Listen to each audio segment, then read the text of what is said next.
These days it can be tough to like banks, and even tougher to like bankers. But one guy who loves both of them is Joe DiVanna. He's a business consultant, author, professor, among other things, and he works with banks all over the world to help them try and figure out what the future of retail banking is. He came in for a cup of coffee and a chat with me. Joe, you know a little bit about retail banking. You've written the book on the future of retail banking. Let's look around the shop here, and I can see we have bank tellers. We have, in many ways, kind of a classic bank. Is this the future of retail banking? What customers are looking for in today's environment is a new way of developing loyalty and a new way of trusting banks. And that is about having an experience within a bank that kind of draws you in and makes you feel comfortable, makes you feel at home. We've heard a lot of things about banks potentially going the same way that the media companies have. Well, this level of disintermediation is happening in banking, especially if you look at the value proposition of a bank. A lot of what they do is lend money. And today there's a lot of non-banks who can provide banking services without the requirements of a banking license. Should banks be concerned about that? Absolutely, because it's no longer I'm competing against this bank or this bank. I'm now competing against the phone company, mobile operators. I'm competing about the internet, and payments, and a lot of different areas. So competition now is much broader than it was just 10 years ago. Well, can you give me a concrete example of a place or something you've seen out in the world where this is happening? Well, like for example in Kenya, 3 years ago, 4 years ago now, it was the implementation of M-Pesa. M-Pesa is mobile money. So I keep money on my phone, I can pay bills, I can go to a restaurant and use my phone. It's not run by banks, it's run by the phone company.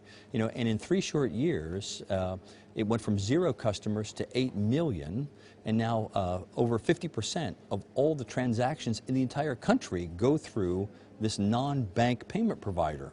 And that's an incredible change within a nation state in a very, very short window of time. In the future, are we going to be paying money or doing transactions with Google Bank, with Apple Bank, as some people have said?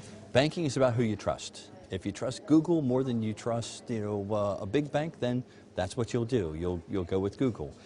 So it really sets the bar very high for banks as far as establishing a mechanism of trust between their customers and the services that they offer.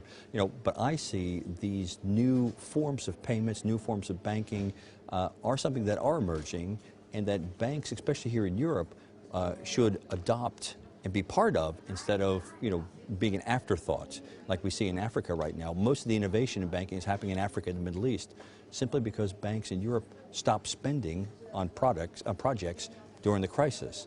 And I think there's a lot of lessons that we can learn from their experiences on what works and what doesn't work. But overall, what they've learned is something we need to learn. They've learned how to fail fast. You try something, it doesn't work. Instead of putting more money into it, stop it. Sit down, what did I learn? Go do something else. And I think that's the lesson that we need to learn as bankers, is how to make that quick decision on something that didn't work out. Now, one of the things that you're also a specialist in is Islamic banking.